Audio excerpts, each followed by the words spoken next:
or start walking, you start running, and then you just keep running, and you never really stop and take a step back and be like, how is this decision really going to affect me for the rest of our lives? Hi, I'm Ronnie. And you were just talking about how grateful you are for your parents, um, growing up, um, getting a lot of support, being able to get out of your shell. One of the items or areas that we kind of spoke about was just growing up in a not so much diverse um, society or diverse community. How was that growing up in school? I know you said that your community was mostly Jewish or majority white. Um, was it just like that in school? And if it was, how was that experience? And how have you reflected back on that? Yeah. So I guess like, when you grow up, you don't realize how different things are for you. I always just thought myself as just being me, but like looking from like if you look from the outside, it's like, oh, you see like an Asian kid trying to like fit in with a majority white community. And so part of it, I did never thought of it growing up, but then looking back, I realized like, wow, like how much like growing up in a community like that like has really shaped my mindset. And that like a lot of times I always feel like I'm always thinking in my head like, oh, I'm not that Asian, right? Like I'm not like the typical Asian. I always like had that mindset. Like I would say probably starting high school, like middle school, like and younger, I never had that mindset, but like maybe more towards high school, I think I had that mindset of like, oh, I'm different, like, oh, I'm sporty, like I don't like, yeah, I do well in math, but it's not like what defines me. Like I think my sports define me more than anything. Um, and so I think it was just a lot of like trying to be like, oh, I'm not typically Asian, like trying to separate myself from what I feel like is like a typical Asian and not trying to fit into like a stereotype. I think that's what really shapes me a lot. Also just like I think also just like I know like the term whitewash isn't always a good term to use, but that's always how I thought myself. So I feel like when you grow up in a community like that, like of course like you're going to assimilate to more of like the like like white culture. I don't know if I assimilated with Jewish culture. I think I went to bar and bat mitzvahs, but I don't really fully understand their culture. Mhm. Even though I grew up with them, they're very kind people, very nice people, but I never like completely had a full understanding of their culture. I don't even have a full understanding of my own culture. Um, but basically, for the most part, I think it was just like a matter of like wanting to separate myself because I grew up in a culture, like a white culture. Um, but now I'm looking back and I'm like, well, I wish I didn't do that. Like, I wish was more accepting of my own culture. But I think it was just part of like growing up and just wanting to fit in. Yeah. I didn't really have a problem fitting in. Like, people were always nice. Like, there were pretty minimal bullies in my school. So, like, I didn't really have that problem. But I think it was just like a matter of like, I wish I embraced my own culture a little bit more, but I think it was just a matter of wanting to fit in and just like and I guess like one thing I did notice though, like is the Asians in my school, like I did have much more of a connection with them because I think we all come from like a similar background. We're all trying to like grow up in a majority white community. Try to fit in. Yeah, exactly, and trying to fit in. And of course, like you'll always see like, like usually within schools, like Asians usually have their own groups. But I think it's a matter of like relatability. So like not feeling like you have to like make yourself a certain way to fit in with another group and like Yeah, be authentically yourself. there was less of friction relating to other Asians, Right. whereas there's probably a bigger friction trying to like act a certain way or be a certain way for the white majority was in your school. What are some ways that you felt that you had to fit in that didn't feel really at home with who you are? That's deep. Sorry. Yeah. That's not Yeah. Yeah, that's hard. I think it's just like were there certain things that you felt like you had to do to kind of like just fit in? Like did you feel like when I was growing up, I remember that my high school was majority, not majority, it was a mixed, diverse school. Like we had a lot of Dominicans, because a lot of like families were like in town, as well as like our school were like 50% white, and we had like I want to say 5 to 10% of African Americans, and like it was like kind of diverse in that perspective, but it was easier for me to assimilate and felt comfortable. But there was this awkward, not awkward, this interesting dynamic was in the Dominican group. There was like the more Americanized Dominicans, and then there was like the Dominicans straight from like Dominican Republic. I was like in between these two worlds kind of thing, was in the bigger world of the high school dynamic. So it would be like I understood why um, I would be fitting in more with the Americanized, just because like I spoke better English. I uh, would dress more like them. Like we would all wear like long socks or something like that. 'Cause we all played sports and stuff like that. Right. Um, but there was this interesting dynamic where I felt kind of like out of place even then, and there the friction camp really came when like then like the Americanized Dominicans would try to fit with like the bigger population of Americans or white majority. We it would be like they would look at us as like this different identity, and like they would be, but they wouldn't feel still like they could truly connect with us. There were still like groups within groups, and they would never really like be warming or welcoming to each other. Like there was still like kind of like a segregation between groups within the school districts because of that, which created a lot of friction, a lot of like. Meanwhile, I was like always trying to get all these groups together and have a great time. Right. Um, it's just like what I enjoyed doing for some odd reason. But like I would be like the in between man if something was like that. Like someone would be like, "Oh, like that person like doesn't like me. Like they think this way about me," and the other person or like this group's like they weren't necessarily wrong either. Like there was these biases. Maybe it's because people looked at each other or like they felt like insecure or like there was other things going on. But like, did you have to deal with a lot of those kind of situations where like even when you try to integrate yourself with this group, like they kind of like you felt like they were looking at you a certain way, or you felt that like you couldn't, so you had to like kind of act the part to fit and more. But even then, it was difficult. Oh, yeah. So I mean, you sound like a good, like a very cool experience. I imagine that was very hard, being that mediator between all the groups.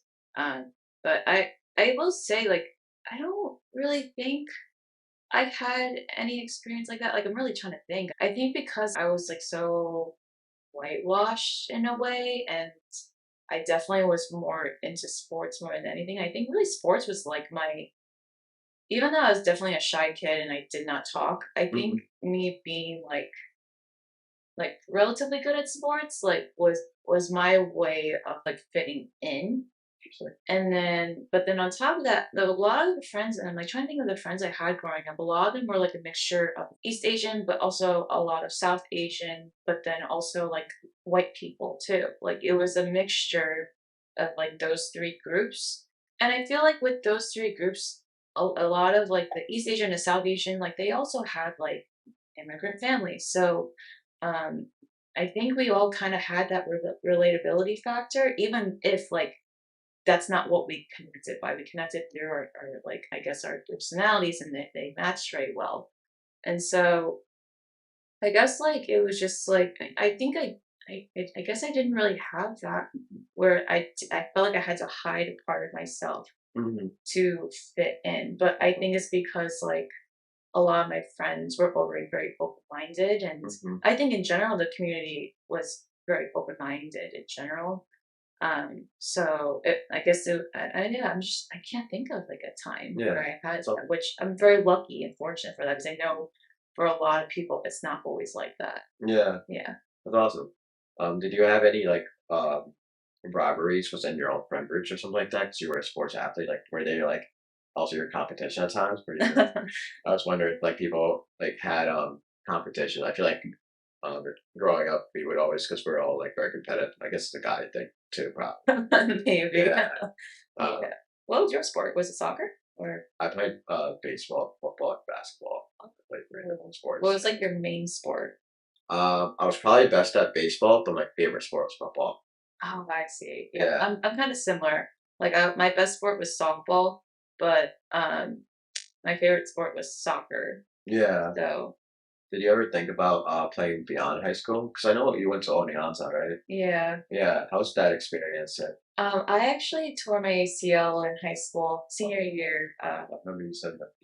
Yeah. So, yeah, I actually tore my ACL in high school. Yeah. Yeah, and so basically after that, I literally did not play any sports. And I look back and sometimes I'm just like, I miss softball. Like, I wish I took it like I took it less for granted. I took it a lot for granted because I think my family was very heavily into softball. My sister was a huge softball player. My mom like would like occasionally be like trying to like coach us in addition to like having lessons on top of that. And I think that's the reason why I hated softball is because like you're forcing me to do it, you're forcing me to practice and forcing me to become better at pitching. But like it was over my I didn't realize that well, I guess I had a realization, but like Yeah. I didn't really acknowledge at the time. It was kind of like a good thing for me, you know. Uh, So like, yeah, I think there wasn't really any competitions with my friends. I think most of my friends were non-sporty people. I can't really think of any of my friends at the time yeah. who were really into sports where we were competitive. It wasn't, and not like that. My school was not competitive in the slightest bit. Yeah. I don't think my school, like our football team was horrible. I think our best team might have been.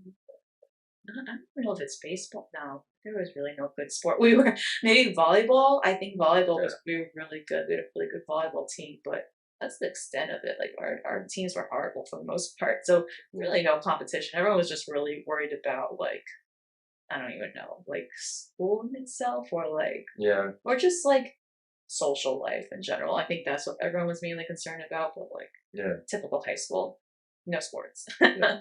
Yeah. What made you after high school and stuff like that? What made you end up going to Oneonta? Ugh, Um, yeah.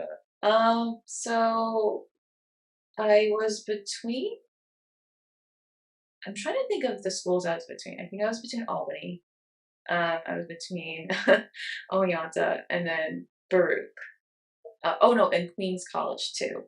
Uh, so problem with Queens College is that like it was the most ideal for me. It was like close to home, but they had a campus and just like get dorm there too. But the thing is that they gave me no financial aid, so I was like, that's out. And then it was just between Baruch. Baruch, I got into their honor system, and on top of that, you get a free laptop and then something else for free. I forgot. Yeah. But the thing is that you can't really dorm. The dorming there is like cost a fortune. Yeah. And then like I didn't want to commute in every day and I wanted to have that college experience. And then with Albany, I just remember going there, it looking like a Right. prison set, like a Yeah. prison. And then on top of that, I remember I was trying to get I forgot it was the honors program or something.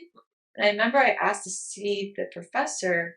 Like I was like, "Oh, it's the professor for the honors program here." And the secretary went in to check in his office, and you just like as soon as like and you just hear like a moan, like he's like, "Oh my god, to see another person." So I remember thinking, and he was just like so dismissive, and I just remember thinking like, "Oh, that's like reflective of Albany, then like maybe this is not where I want to be."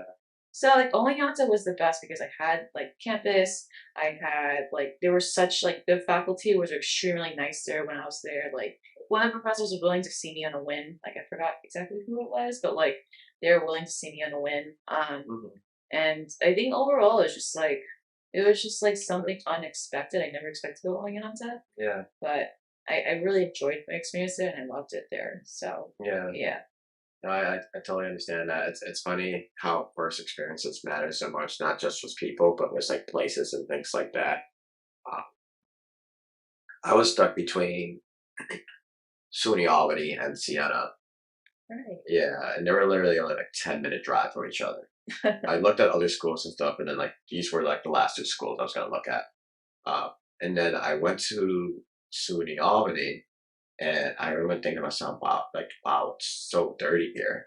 And so I know people love Albany, so I can't be like talking uh, bad about it. And I know a lot of great people that came out of there, but Yeah.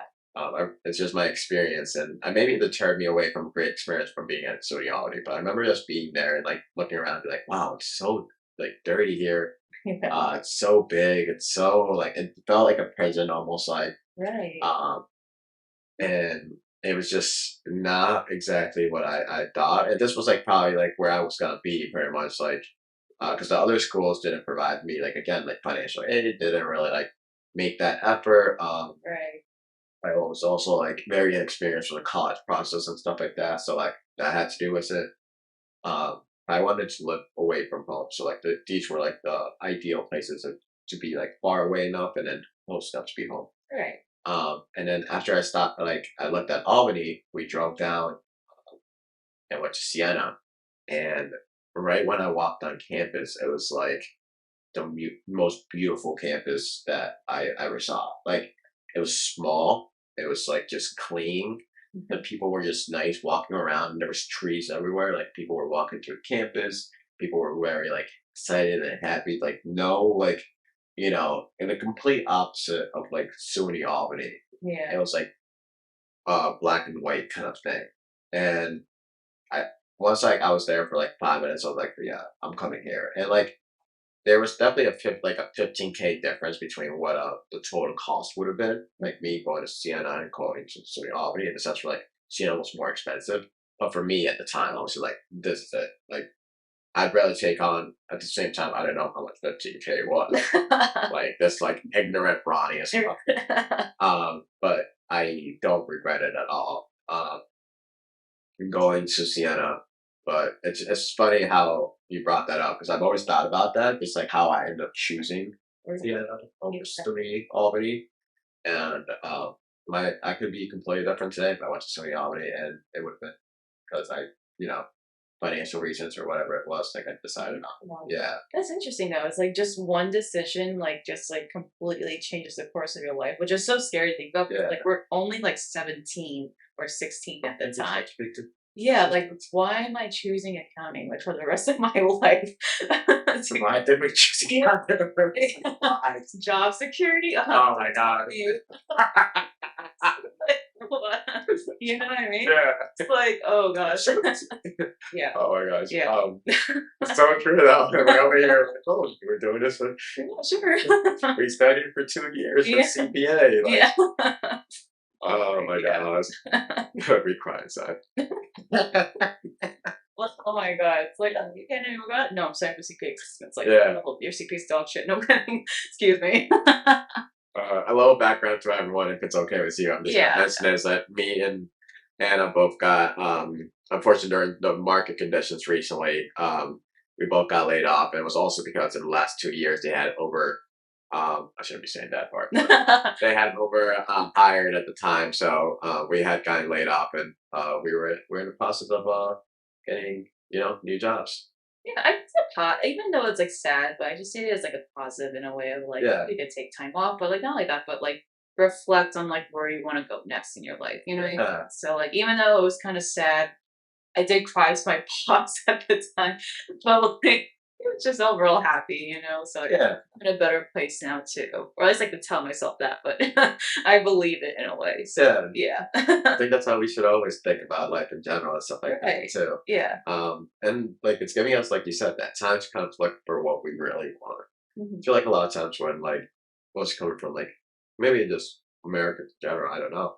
Um, Coming from our backgrounds, like immigrant backgrounds, like you kind of like once you start running or start walking, you start running, and then you just keep running, and you never really stop and take a step back and be like, how is this decision really going to affect me for the rest of our lives? Like you went to Oneonta, you Right, chose accounting, right. you went to you did the CPA. Like we, I'm assuming that you just thought that that made the most reasonable sense. We never really thought about, is this gonna make me happy, or is this gonna make It's me? it's never about that. It's always about like how can and I don't know if it's the same for like Latino culture, but like with Asian culture, it's definitely about like how am I going to bring pride to my family? Like Mhm. how am I going to make sure like and when they get older, like something I'm constantly thinking about is like once my parents get older, how am I going to take care of them? Especially with the healthcare system for in America, it's kind of like just thinking about all those things and you just don't think about what you actually want to do. You just think about like, Yeah. what am I going to do to take care of my family? Because my family took care of me and Mhm. made those sacrifices to come to America and to have a better life for me. So it's always about paying them back. And Yeah. I don't know if you have like the same experience, but I know that's at least my experience growing up in America, at least. No, Yeah. I can totally like relate to that. I meant no, like yes, like I get, like Yeah. Yeah. no, it's very similar when it comes to the Hispanic culture, like Dominican culture. Mostly when it comes with like my family orientate structure or orientation. Like my mom never worked, like she was a teacher back in the Dominican Republic, then she came here and then started doing like kind of like any job that she could, never really getting paid. Like she never got to build like social security. She never got to build like 401k. She never got to build all these other things that are in place for us, kind of thing, because you would always just pick up a job that would like help pay for the bills and make sure that there was food on the table. Right. And I tell this to my brother all the time, and like I guess because we had like a difficult upbringing with like the different cultural um conflicts that would come between like growing up in America and like my mom's like old Dominican culture, and my brother and I try to tell my brothers like, hey, we're gonna have to take care of mom. We're gonna have to like kind of think this through. Like, realistically, we're all she has, and we don't have like the whole. Uh, I'm not saying like we don't have it, but we need to be there for our parents. They were there for us. Right. They're the only things we have, and we're they're the only direct family that we do have as well. So we need to kind of be there and take care of them. I feel like nowadays there's like a big movement, and I understand why there is, where like they say like, hey, if there's a family member who is not healthy for you or whatever it is, like you got to cut them off. And I'm just like, we don't have that.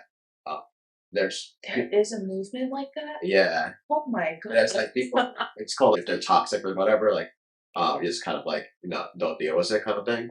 Wow. But like what's us is like you have to reflect that like they made you who you are today, Mm. and they are a human being as well. Right. So it's like we are gonna have to like come in and like take care of them, and so right, not just like the right thing to do, but like it's like the well-being thing to do, like just because then you reconstructing like very similar cycles for your own future families, like Right. without even knowing it. So, uh, yeah, there is a movement like that. Well, I think that's just like the whole like 21st century. If anyone's toxic, cut them off. But Okay, I think you meant like if they're sick, you cut them off. oh And I no, was like, no, no, yeah. no, no. Okay. I feel like no, it's like the whole like if they're bad for your like well-being, like mental well-being or like emotional well-being. Um, Well, so yeah. Yeah, no, no, I definitely, you know what? I definitely have heard of that too. It's because yeah, like it's like, oh, if like your mom is pressuring you to do one thing and like you're going against that grain, you cut yeah, them out. But it's like I I don't know, like I just feel like I can never do that. yeah. Like I always know that my mom is coming from a good place. So it's always like kind of weird when I hear people doing that. Hmm. In some cases it sounds justified, but in other cases like, oh my god, what? So I think it's like I think you, me both, like we also like because we're such go, go, go and throughout our careers and this kind of stopped us to and force us to reflect. Hmm. I think it's kind of like I think that's why we're built that way because of like our parents and having to worry about them like when they get older and like and realizing like because as you get older you realize how much sacrifice they make Hmm. and that burden feels heavier on you Yeah, because of that. So like uh, it's just yeah, yeah. So I guess it's like a good but then like also not a great thing. yeah. Yeah. It's like finding that understanding at the end of the day. Yeah. Because it's so complex when it comes to like the whole like it's just like taking care of someone or just being there for someone and like what's best for you and stuff like that. But I guess it's probably yeah, like you said, it's like our upbringing. We're just like built to persevere a lot of things, Right. Yeah. take on a lot, and then be like reflect and be like, all right, this is what like is the best course or best decision for everyone. Yeah, exactly. Yeah, Yeah. it's great. I think that's a nice way to kind of wrap this up in the sense we're like, uh, I know we're a little short on time today and stuff like that. But thank you for coming today. Really appreciate you coming. Absolutely. Definitely think if you would be interested on your part two, we should do it. Yeah, absolutely. Yeah. Yeah, but It's been fun. yeah, that Yeah. was like nice getting to know you and like getting a little history behind it, uh, behind Anna Lin. Yeah, I guess so. Yeah, Right. Yeah. but yeah, Thank you again for coming. Yeah. And that's everything for today. It's been a pleasure. Thank you for having me.